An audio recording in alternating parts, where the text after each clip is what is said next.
Hey there everybody, I'm Mark Crilly. I'm back with another how to draw lesson, and I'm going to go ahead and just jump into it. This is a lesson on how to draw a realistic eye.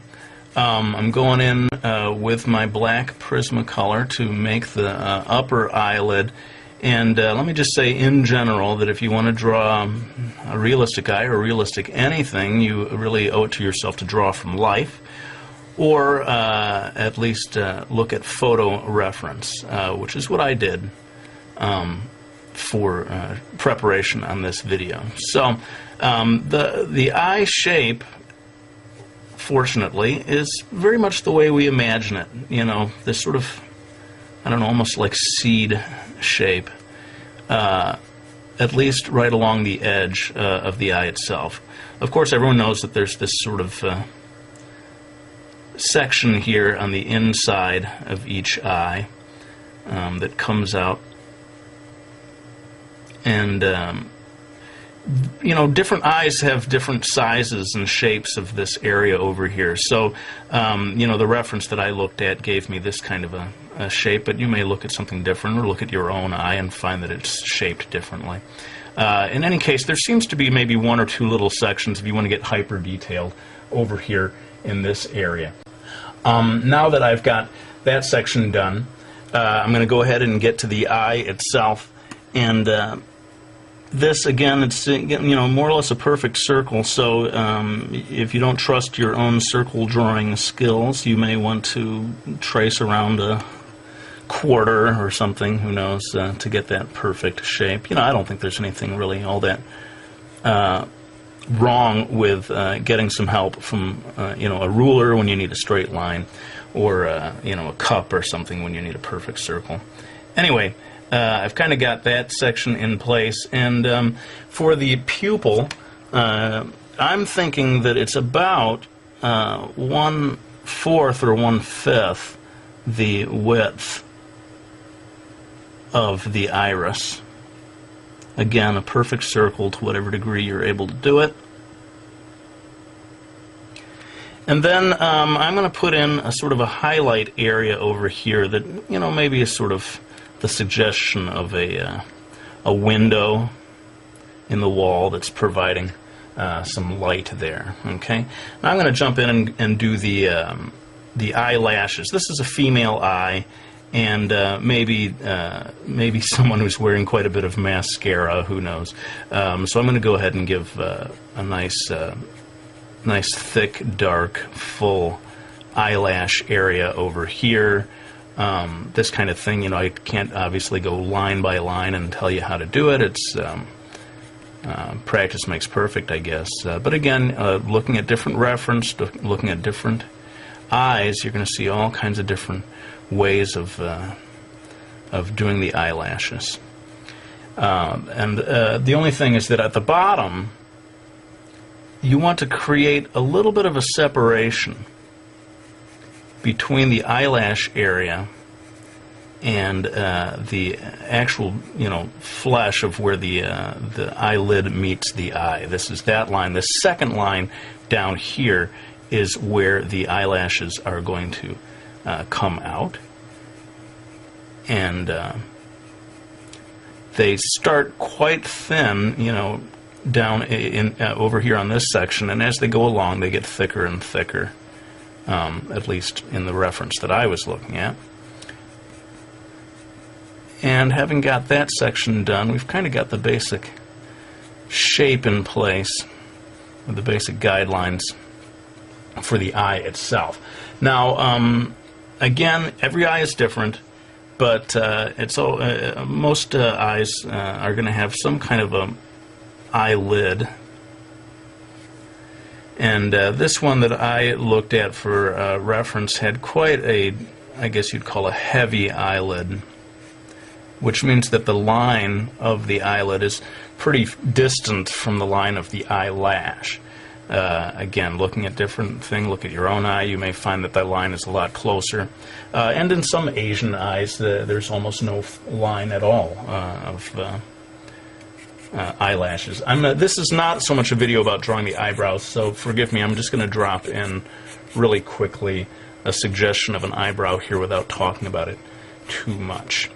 Now I'm going to zoom in right now to what I feel is the absolutely most important part of this lesson, and that is the iris. And I want you to really see the details of what I do here. So pardon me while I zoom in. Now, getting a good iris illustration done is the real key to making a super realistic, almost photorealist looking eye. And what I'm doing here, I'm going to do in real time just this section here, sort of roping off or showing the sections that I'm going to darken up and the sections that I'm going to leave light. Basically, this little area in here is going to stay relatively light, and the rest of this stuff is going to get darkened in.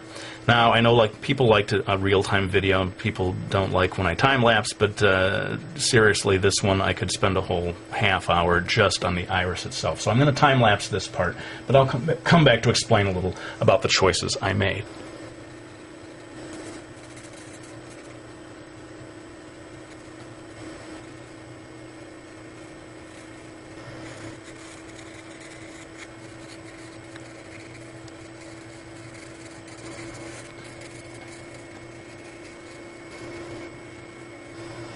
Alright, so you can see where the key to getting a nice shiny looking eye is getting this nice window shaped highlight, although it doesn't have to be window shaped, it could be sort of circular or any number of shapes. But make sure that you keep it nice and white, and that you darken the area near the highlight, and that helps it pop and makes the whole thing look shinier. And you saw that I spent a fair amount of time adjusting the different shades here. There's a band area here near the pupil that's a certain thickness. There's a whitish area down here, and then again, in certain types of eyes, every eye is different, you get the very darkest band of color right around the very edge. I'm going to go ahead and jump in here and very quickly darken this area in of the eyelashes. Again, this is maybe a female eye, someone who's wearing quite a bit of mascara. And with that, we're starting to come into the home stretch on this video. And again, to keep things a reasonable length, I'm going to have to do some of this in time-lapse.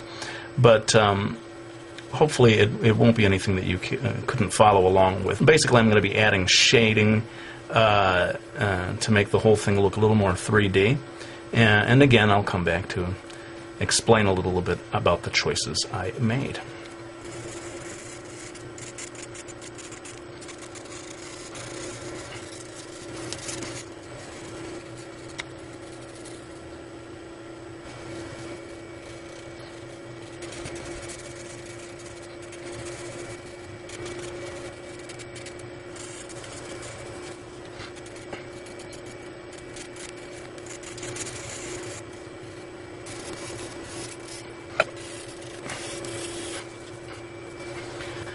Okay, well, this is pretty much it then. We have put in all of the shading, and, as you can see, with anything that's, kind of going for photorealism here, you just need to take your time. You just got to be patient and keep working at it and keep slowly building it up.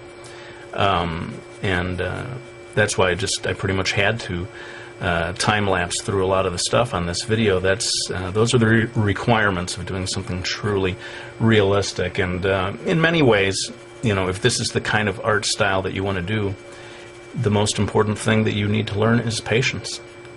You can draw almost anything so long as you're willing to commit the time to it. So that's pretty much it for this video. I hope you found it useful, and if you want to see me do more realistic stuff like this, by all means, let me know. I'd be happy to do a whole series of videos like this. This is, of course, what I was trained to do in my youth. And if you are able to draw like this, I think it does help you to draw in any other style even better. Or to, just bring something extra to it, whether it's the manga style or even just a cartoony style. If you know how to draw this way, you're going to be able to draw in any style at a higher level. I think it's safe to say. Well, let's go ahead and put the pencil down. I hope you all enjoyed watching this video. I won't show the cover of the book, but I do want to thank people for buying my Miki Falls series or any of my books. I really do appreciate your support. It means so much, and it does allow me to keep doing these videos. Thanks for watching. I'll go ahead and end this one with my usual promise that I'm going to be back with another one real soon.